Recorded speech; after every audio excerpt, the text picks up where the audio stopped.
முருங்கைக்காய் வாங்கும்போது ஒரு டவுட் இருக்கும். இளம் முருங்கைக்காய் நல்லதா அல்லது பெரிய முருங்கைக்காய் நல்லதா? டேஸ்டுக்கும் ஹெல்த்துக்கும் எது பெட்டர் தெரியுமா?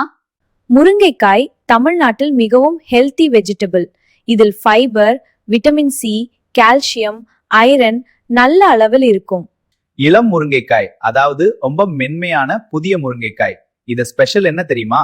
ரொம்ப சாஃப்ட், குக்கிங் ஈஸி, சாப்பிட ஈஸி. டேஸ்ட் விஷயத்துல பெரும்பாலும் இளம் முருங்கைக்காய் தான் சிறந்தது. ஏன்னா அதுல ஃபைபர் குறைவு, அதனால சாஃப்டாக இருக்கும். பெரிய முருங்கைக்காய் அதாவது முழு வளர்ச்சி அடைந்தது. இதில் ஃபைபர் அதிகம், சற்று கடினமாக இருக்கும். அதனால் சாப்பிட சற்று கடினம். ஹெல்த் விஷயத்துல இளம் முருங்கைக்காயும் பெரிய முருங்கைக்காயும் ரெண்டும் நியூட்ரிஷன் கொண்டதே.